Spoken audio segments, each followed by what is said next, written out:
Sziasztok, gyerekek!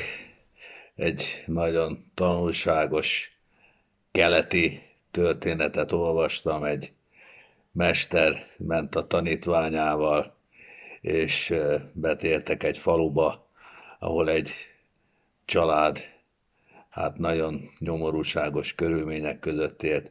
Egyetlen kecskéjük volt, de hát a családapa kijelentette, hogy hát megfejik minden nap, tehát tej egy részét megisszák, egy részét eladják a piacon, és hát ebből még valami kis gabonát vesznek, és így tengetik az életüket napról napra.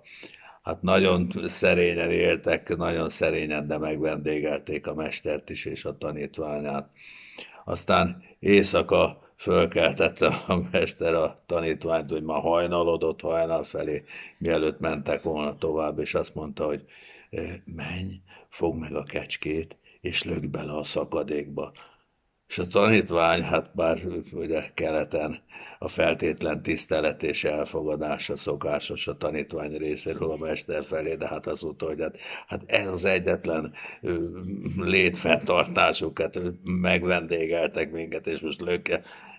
Ne csinálj semmit, hallgass rám, lökd bele a kecskét a szakadékba. El is ment a kecske a szakadék, a tanítvány be is lökte a kecskét a szakadékba, békeporra ér a szegénynek, nem valami szép halál volt, és elmentek tovább. És aztán néhány évvel később azt mondta a mester a tanítványának, hogy na most menj vissza odahoz az emberhez, akinek a kecskét belökted a szakadékba. És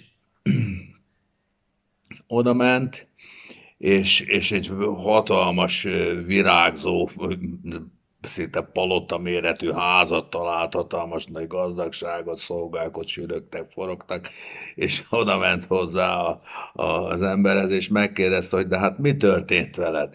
Hát azt mondja, egyszer itt volt egy vándor tanító a tanítványaival, aztán másnap reggelre eltűnt a kecském, addig megbékéltem a sorsommal, hogy az a kecske minket, hogy éppen csak, hogy létben tart, de mivel aztán nem volt miből másból megélnem, ezért fogtam magam, és hát elkezdtem az életemet fölépíteni, és pontosan az a tragédia, a kecske elvesztése vitt engem arra, hogy többre jussak.